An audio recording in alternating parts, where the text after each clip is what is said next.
guys, how you doing? It is me, tomironi 123, the custom tactics king, guys, is here. We're talking about a 4-2-3-1 today after the very successful 4-4-2 yesterday that you can see on the screen right now. It was receiving very good support, you know, generally on social media from you guys, so thank you very much as always. Make sure to like and subscribe if you are new. You know, it doesn't take long to obviously share with a friend, let others know, you know, you don't want them to miss out on all these incredible tips that we'll be putting on the channel. We've got a few uploads coming in today, so obviously guys, get hyped, get excited for it, and let's get straight into the video, guys. 4-2-3-1, we have to keep balanced. In terms of width, we're not going to move around too much, and I'll tell you guys why. The 4-2-3-1 struggles already as it does as a formation in terms of shape.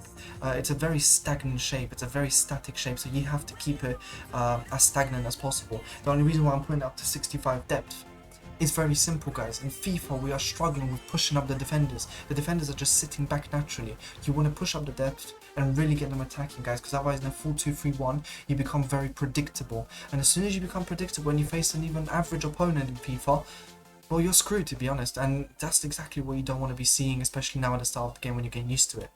Build up play, guys. There's a few choices here. We could go fast build up, we could go long ball, we could go any of those, guys, but we are not, obviously, because fast build up, the trouble will be it goes all over the place. Long ball, it doesn't really work with 4-2-3-1. You don't have many runners. There's not many wingers. There's in fact no wingers. There's two cams. So guys, it's either balanced or slow build up. Slow build up if you want to play possessional football, or you could go balanced. Balanced would obviously allow you to create those opportunities for yourself going forwards, in terms of, you know, kind of keeping a balance between attacking and maintaining that static shape in the midfield. Now you could choose between direct passing, I think, here, because it allows you to obviously get your players into the box and create trouble for the opposition. You could have balanced as well, and that's what I like to keep, guys, because possession will be too slow. Direct passing, it's a bit of a risky one. I choose that for some formations and you'll see that on my videos, guys, but for now only this.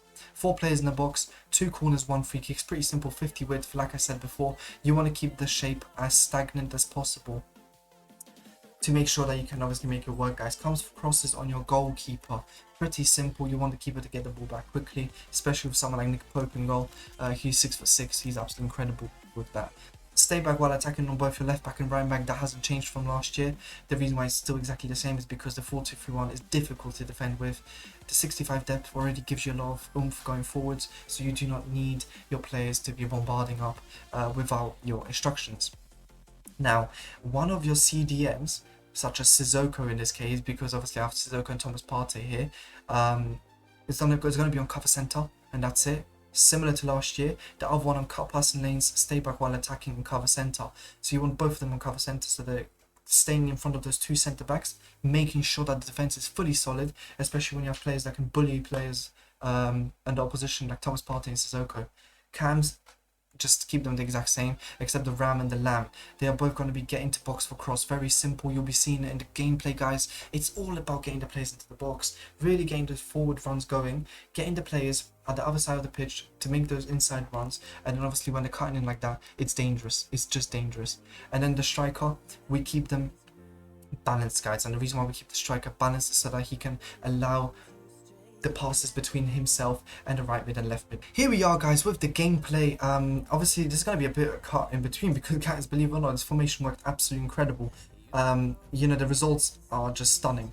Especially as you can see, the team is not the greatest, but I'll be showing you on a different video what kind of a team I built here and how did I build it. I mean, this is absolutely ridiculous for my opponent to begin with. Just absolute slide tackles everywhere. The referee just, you know, somehow manages to make the card vanish.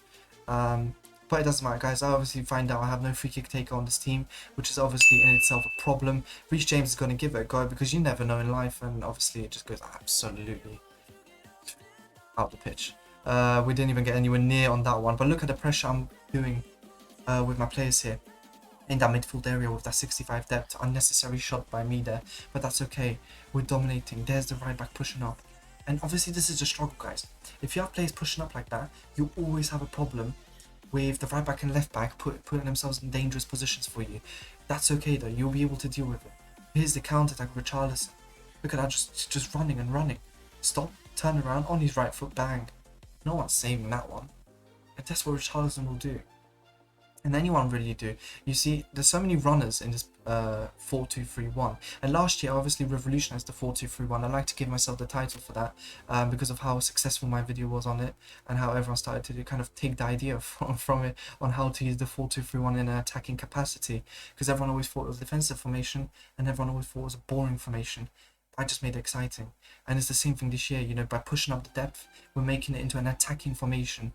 Yes, it means you will be more risky with your wing backs, but if you have players like Konate, Ake, you know, the really fast centre backs like Lacroix, or you could be talking about Saint Just, they're very fast centre backs, and the centre backs that will be getting the ball back for you time and time again. As you can see, my opponent's trying to get out here. We're, you know, putting a bit of pressure there with the CDM. And then we obviously cut it out of Konate again, who's, by the way, an absolute monster in defense. Konate is a joy to watch. And here, it's a bit of an interesting situation, but once again, guys, like I said, when you have players like Nathan Ake in defense, they will be able to bolster it to the max. And that's what you need, guys. And here's the runner. Here's Daniel Podence. Incredible going forwards, guys. Double click on the right trigger, on the sprint button to do that. And then Richarlison, why is it header? EA Sports, man. Honestly, sometimes they need to warn us when they're about to do something like that, because it's just an opportunity wasted, really. I thought Richarlison was going to go in for an overhead kick or even just a scissor kick, something. But clearly no. You know, this formation is kind of making even Thomas Partey look like a good card. And let's be honest, he's good, but you know, he's once again, he's got limited ability. As we're trying to kind of break free with Antonio there, going for the finesse, because the finesse always seems to work in this game. And once again, guys, you'll be seeing my right back's pushing up a bit. Here's me pushing with Konate. I lose him. That's okay though. Reece James is there. And obviously I believe that Reece James is going to get back. He's never going to score from cross. It's FIFA 22, man. It just doesn't work anymore. And the reason why I love this 4-2-3-1 so much is because of the ability to once again make that run down the side. And Daniel Podence is not going to miss from there, guys. It's just as easy as, really. I mean, many people will complain with the 4-2-3-1. I cannot make the runs go forward. I cannot make the wide cams create opportunities for me. Whoever I have, you know, I could have Cristiano Ronaldo and it doesn't do anything. There's a lot of people that do not like the 4-2-3-1 for that reason. I feel like this year it could be utilized very well. The slow build-up, for some reason, makes your team build up a lot better in 4-2-3-1, and even with more pace. I don't understand the logic behind that, but just like anything else that EA Sports does, there is no logic behind it. And you know, at the end of the day, if it works, it works. You know, I mean, don't think it was not broken, really. As we see, pretty much solid defense. You know, it's just such a static line at the back. If you don't make any mistakes with the 4-2-3-1, there's no way you're conceding. It's just such a static back line. It is such a strong back line. As we have Rafinha running through here, we move to his left foot. Finesse, but obviously this is FIFA 22, so goalkeepers turn into Spider-Man every time you take a shot. That's okay though, that's not the end of the world. And Edouard Mendy catches that one. Who, by the way, is a very good goalkeeper in this game. I see he nearly makes a mistake there, but that's not his fault. Obviously, that's my opponent's fault for doing that. But yeah, he's a very good keeper in this game. Honestly, he's been proven to be like really pulling off saves you wouldn't expect. And you know, obviously I'm not one to complain. You know, his price is pretty okay. So if any of you are thinking of getting him, very good card, by the way. Here's Rafinha, easy light work, 3-0, man. It's just what the team can do, man.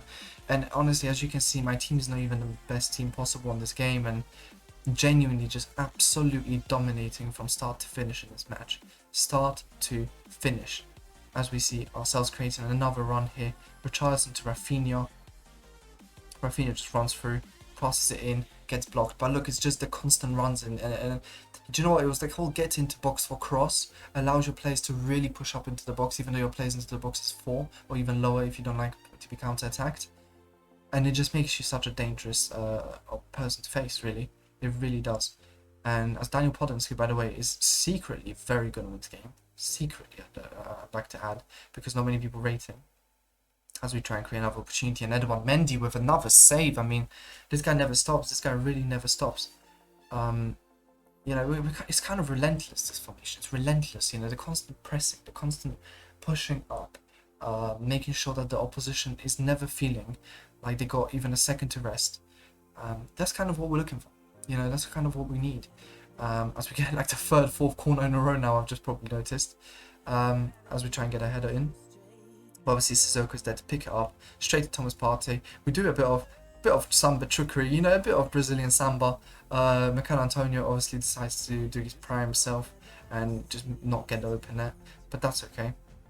Once again, we press with the left back, we get the ball back straight away. No messing around, and straight away get into the attack. And that's what you want to be seeing with your team. You want to be seeing that pressing action time and time again, so that your team never gives off, never stops going, and it's like an engine really. They're all powerhouses really. So if you have players with good stamina, that's just going to make it even more powerful for you. Look, Rafinha going for it again.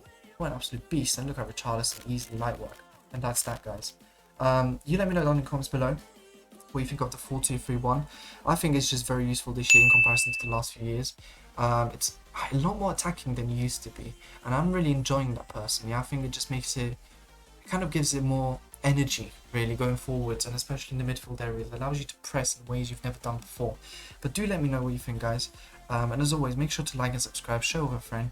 Let's get the channel going, and obviously guys, until next time, peace.